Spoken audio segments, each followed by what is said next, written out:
Hello student, स्वागत है आप सभी का पॉलिटेक्निक सेकेंड सेमेस्टर के इन्वायरमेंटल साइंस सब्जेक्ट अर्थात पर्यावरण विज्ञान विषय के लेक्चर नंबर फर्स्ट में सबसे पहले हम बेसिक चीजों को देखते हैं कि ये सब्जेक्ट आपका किस टाइप का है। इसमें टोटल आपको कितने चैप्टर्स पढ़ने हैं, किस चैप्टर से कितने मार्क्स के क्वेश्चन आपके बोर्ड परीक्षा में अराइज होंगे अर्थात आपके बोर्ड परीक्षा में पूछे जाएंगे। उसके बाद से हम चैप्टर नंबर फर्स्ट स्टार्ट करते हैं। तो सबसे पहले जो बेसिक बुनियादी चीजें हैं वो मैं आपको बता देता हूँ। इसका अगर आपको नोट्स वगैरह चाहिए तो आप पॉली वाला टेक्निक एप्लीकेशन को जाकर के डाउनलोड कर लेंगे। डायरेक्ट लिंक मैं आपको इसी वीडियो के डिस्क्रिप्शन बॉक्स दे रहा हूँ। चैप्टर वाइज वहाँ पे नोट्स वगैरह अपलोड किए जा रहे हैं। सभी सब्जेक्ट के जितने भी वहाँ पे आपके सब्जेक्ट हो गए, जितने भी चीजें अवेलेबल हो जाएंगी वो सारी चीजें आपको जल्द से जल्द वहाँ पे उपलब्ध करा दी जाएंगी और प्रिंटेड फॉर्म में आपके नोट्स वगैरह रहेंगे। पढ़ने में भी आपको मजा आएगा। ठीक है, तो यहाँ पे आपको दिख रहा होगा सिंपल और डिफिनेशन रहेंगे, हिंदी और इंग्लिश दोनों लैंग्वेज में रहेंगे। न्यू सिलेबस पर आधारित रहेंगे। चैप्टर वाइज इंपॉर्टेंट क्वेश्चन देखने को मिल जाएंगे, प्री बोर्ड के पेपर देखने को मिल जाएंगे, पीवाईक्यूपी देखने को मिल जाएंगे और कलरफुल ई स्मार्ट आपको नोट्स यहाँ पे देखने को मिल जाएंगे। सबसे पहले ये देख लीजिए कि ये सब्जेक्ट आपका किस टाइप का है। तो इसमें बेसिकली आपको पढ़ना क्या है, आपका अर्थात जीव जंतुओं का, जीवों का कहिए कि वातावरण से कैसा लगाव है, कैसे वो कहिए कि वातावरण से कनेक्टेड है, जुड़े हुए हैं। बेसिकली हम इसमें इसी के बारे में पढ़ना है और पॉल्यूशन वगैरह जितने हो गए कि कैसे पॉल्यूशन होता है, मानव कैसे यानी कि जीव जंतु कैसे पॉल्यूट करते हैं इन्वायरमेंट को, वातावरण को। बेसिकली इसी चीज के बारे में पढ़ना है। तो यहाँ देखिए, पर्यावरण विज्ञान एक ऐसा विषय है जो हमारे आसपास के वातावरण के बारे में अध्ययन करता है और कराता है।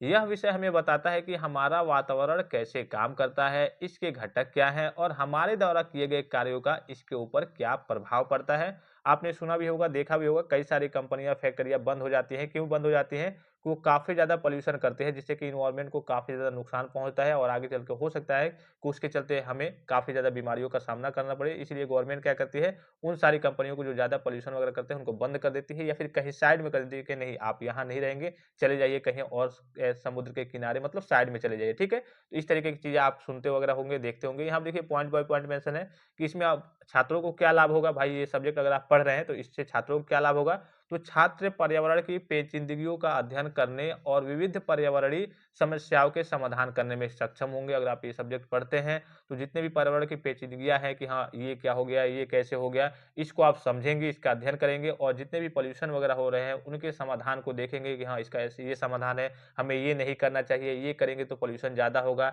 इससे आगे चल के बीमारी वगैरह होंगी, खतरा वगैरह होंगी। तो ये सब्जेक्ट पढ़ के आपको सारी जानकारी मिल जाएगी कि हमें क्या करना है, किस तरीके से हमें पर्यावरण को सुरक्षित करना है, कैसे रखना है।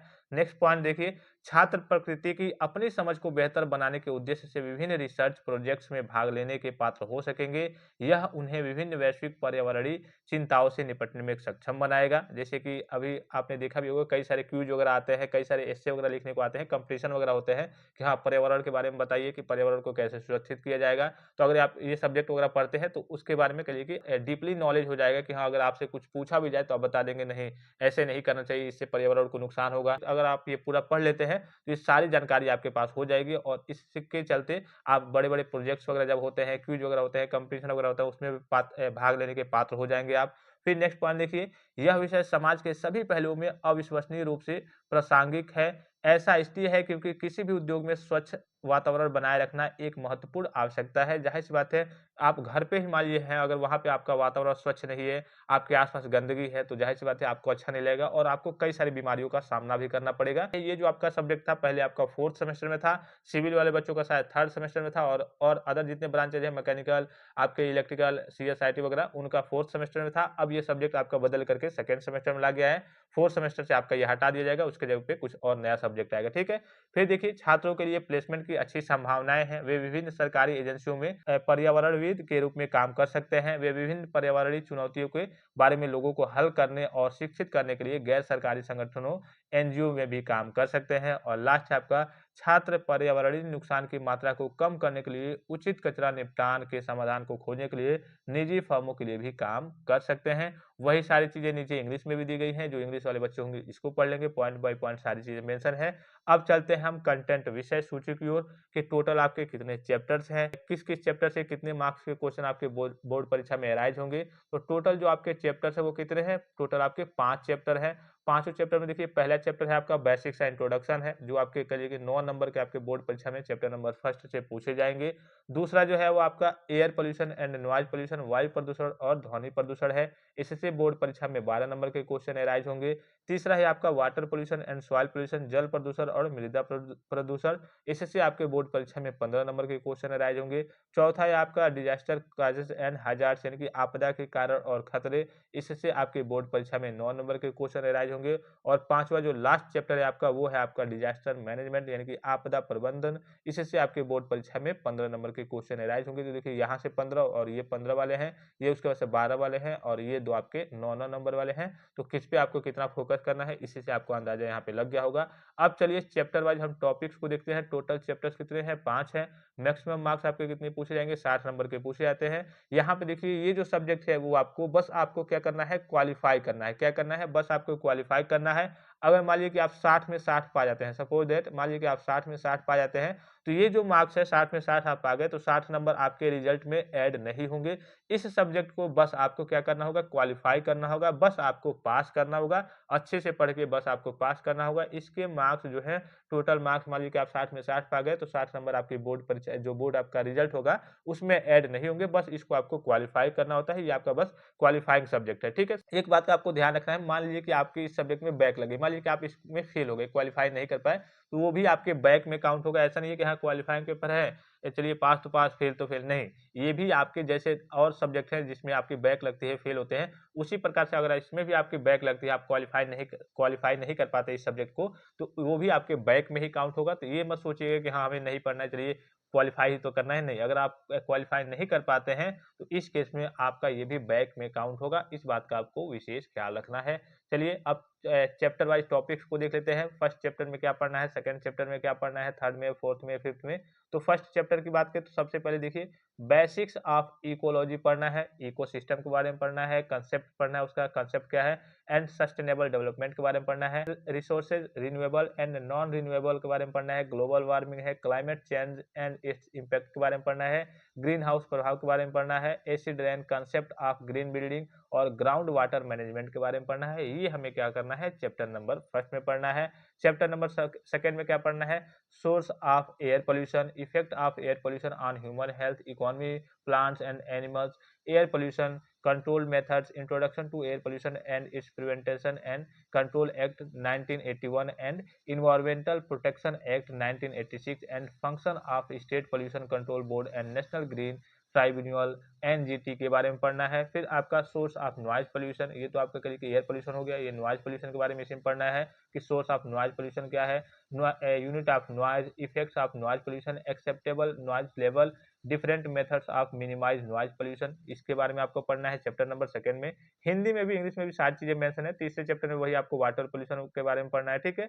और आपके करिए कि नॉर्मल चीजें हैं, उसके बाद से सॉइल पोल्यूशन के बारे में पढ़ना है। चौथे चैप्टर में आपको बेसिकली करिए कि जो आपके आपदा प्रबंध वगैरह होते हैं, जैसे प्राकृतिक आपदाएं हो गई, जैसे भारत में आपदाओं का वर्गीकरण, भूकंप हो गया, सुनामी हो गया, बाढ़ हो गया, सूखा हो गया, भूस्खलन हो गया, आंधी हो गया, बिजली का कड़कना हो गया, इसके बारे में चैप्टर नंबर फोर्थ में पढ़ना है। और जो लास्ट चैप्टर है आपका, उसमें करिए कि जितने आपके गवर्नमेंट के द्वारा लाए गए रूल वगैरह होते हैं, उसके बारे में पढ़ना होता है कि हाँ हमें क्या करना चाहिए, भारत में आपदा प्रबंधन की तैयारी और प्रतिक्रिया क्या है, राष्ट्रीय आपदा प्रबंधन का प्राधिकरण क्या है, ठीक है। इन सारी चीजों के बारे में जो गवर्नमेंट के द्वारा रूल वगैरह लाए जाते हैं, हर एक चीज के बारे में, उसके बारे में पढ़ना होता है। यहाँ पे देखिए कोविड-19 का भी आपका अब जिक्र आ गया है नए सिलेबस में, आपदा प्रबंधन प्रयासों के केस अध्ययन, कोविड-19 महामारी, भूकंप, अग्निशम और वज्रपात और बिजली के बारे में इसमें आपको पढ़ना है। तो इसके रूल्स वगैरह के बारे में पढ़ना होता है कि हमें क्या करना है, क्या नहीं करना है, ये एक्ट क्या है, ठीक है, कब ये लागू हुआ था, कब आया था, बस बेसिकली इसके बारे में 5वें चैप्टर में पढ़ना है। तो चलिए चैप्टर नंबर फर्स्ट को हम स्टार्ट करते हैं। चैप्टर नंबर फर्स्ट आपका क्या है? इंट्रोडक्शन है बेसिकली। तो इसमें देखिए सबसे पहला आपका है इकोलॉजी। अब इकोलॉजी को समझिए, इकोलॉजी अर्थात पारिस्थितिकी। ये होता क्या है? इकोलॉजी का सीधा मतलब होता है जीव जंतु। जीव जंतु मतलब जैसे आप भी हो गए, आप भी जीव है। जीव मतलब लिविंग ऑर्गेनिज्म के बारे में बात हुई है। जीवों का वातावरण से कैसा कनेक्शन है। इकोलॉजी मतलब क्या होता है कि जीवों का वातावरण के साथ कैसा कनेक्शन है। जीव मतलब जैसे जीव जंतु हो गए या फिर आप हो गए, मान लीजिए मनुष्य हो गए, जिसके अंदर जीव है, ठीक है, मतलब जो जीवित है, तो जीवों का वातावरण के साथ कैसा कनेक्शन है, उसी के बारे में जब हम अध्ययन करते हैं तो उसी को हम क्या कहते हैं? इकोलॉजी कहते हैं, अर्थात पारिस्थितिकी कहते हैं। तो यहाँ देखिए पारिस्थितिकी जीवों और उनके पर्यावरण के बीच संबंधों का वैज्ञानिक अध्ययन है। यह इस बात की भी जांच करता है कि जीव एक दूसरों के साथ कैसे बातचीत करते हैं, कैसे कनेक्ट रहते हैं और उनके माध्यम से ऊर्जा और पदार्थ कैसे प्रवाहित होते हैं। बेसिकली आपने देखिए 10th में आपने क्या पढ़ा होगा? साइंस पढ़ा होगा, ठीक है? 10th में आपने क्या पढ़ा होगा? साइंस पढ़ा होगा। उसके बाद से आप जैसे ही 12th में आए होंगे, उसमें आपने क्या पढ़ा होगा? साइंस के 2 पार्ट्स आपने पढ़े होंगे, फिजिक्स 3 पार्ट्स आपने पढ़े होंगे, फिजिक्स, केमिस्ट्री और बायोलॉजी, ठीक है? हो सकता है कि ज़्यादातर बच्चे आप इंजीनियरिंग वाले हैं, तो बायोलॉजी की जगह पे आपका क्या होगा? मैथमेटिक्स होगा। अब बायोलॉजी का ही एक तरीके से ये एक शाखा है। बायोलॉजी में आपने पढ़ा होगा जूलॉजी, बॉटनी, ठीक है? मतलब कि वनस्पति विज्ञान और जंतु विज्ञान, जूलॉजी मतलब जंतु विज्ञान, बॉटनी मतलब वनस्पति विज्ञान आपने पढ़ा होगा। तो ये बेसिकली आपकी बायोलॉजी की ही एक शाखा है। जो इकोलॉजी है, वो आपकी एक बायोलॉजी की ही एक शाखा है, जिसके अंतर्गत हम क्या करते हैं? जीवों का जो पर्यावरण है, वातावरण है, उसके साथ कैसा कनेक्शन है, उसी के बारे में हम क्या करते हैं? अध्ययन करते हैं। तो वही चीज़ यहाँ पे कहा गया है कि पारिस्थितिकी जीवों और उनके पर्यावरण के बीच संबंधों का वैज्ञानिक अध्ययन है। यह इस बात की भी जांच करता है कि जीव एक दूसरे के साथ कैसे बातचीत करते हैं, कैसे कनेक्ट रहते हैं और उनके माध्यम से ऊर्जा और पदार्थ कैसे प्रवाहित होते हैं। Ecology is the scientific study of relationships between organisms and their environment. It also examines how organisms interact with each other and how energy and matter flow through them. और देखिए जो सबसे इंपॉर्टेंट इसका डिफिनीशन है, इसमें अथवा में करके दिया भी गया है, नीचे भी दिया गया है। इसमें अब देखिए फिर से मेंशन है। नेक्स्ट पॉइंट देखिए, शब्द पारिस्थितिकी यानी कि जो इकोलॉजी शब्द ग्रीक शब्द आइकोस और लोगोस से आया है। किससे आया है? आइकोस और लोगोस से आया है। देखिए यहाँ पे दिख रहा होगा आपको आइकोस, OIKOS, आइकोस और लोगोस से आया है। किससे आया है? आइकोस और लोगोस। यहाँ पे दिख रहा होगा आपको जो इकोलॉजी शब्द है, the word ecology comes from the Greek word oikos, OIKOS और लोगोस। आइकोस का मतलब क्या होता है? आइकोस का मतलब होता है घर, अर्थात हाउस होल्ड, ठीक है? आइकोस का मतलब क्या होता है? परिवार या फिर घर। और लोगोस का अर्थ क्या होता है? अध्ययन या फिर शब्द। इकोलॉजी क्या है? इकोलॉजी ग्रीक शब्द है, ग्रीक शब्द से आया है, ठीक है? एक ग्रीक वर्ड है, वहां से लिया गया है जो आइकोस और लोगोस, ठीक है? ग्रीक वर्ड आइकोस और लोगोस से आया है। आइकोस का मतलब क्या है? घर या फिर कह लीजिए कि परिवार। और लोगोस का मतलब क्या है? लोगोस का मतलब है अध्ययन करना। लोगोस का मतलब क्या है? अध्ययन करना या फिर शब्द, ठीक है? तो the word ecology comes from the Greek word oikos and logos. Oikos means household और home and logos means study और word. The term was coined by German biologist Ernst Haeckel in 1866। यहाँ पे हिंदी में देखिए, शब्द पारिस्थितिकी ग्रीक शब्द आइकोस और लोगोस से आया है। आइकोस का अर्थ है परिवार या घर और लोगोस का अर्थ है अध्ययन या शब्द। यह शब्द जर्मन जीव विज्ञानी अर्नस्ट हैकेल द्वारा 1866 में गढ़ा गया था। और इसका मेन जो डिफिनेशन है वो ये है, तो पहले आप ये लिख देंगे, उसके बाद से आप ये लिख देंगे। फिर देखिए अथवा में बहुत सारे डिफिनेशन यहाँ पे करके दिए गए हैं कि पारिस्थितिकी मानव सहित सभी जीवित जीवों और उनके भौतिक पर्यावरण के बीच संबंधों का अध्ययन है। Ecology is the study of relationship between living organism including humans and their physical environment.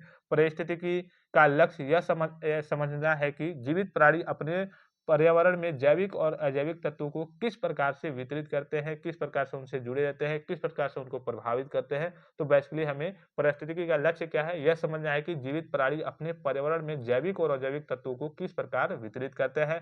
फिर नेक्स्ट एक और डिफिनेशन है कि पारिस्थितिकी जीव विज्ञान की एक शाखा है जो जीवों और उनके पर्यावरण के बीच संबंधों का अध्ययन कराती है। यह जीवों के बीच और जीवों और उनके भौतिक पर्यावरण के बीच परस्पर क्रियाओं को समझाने का प्रयास करती है।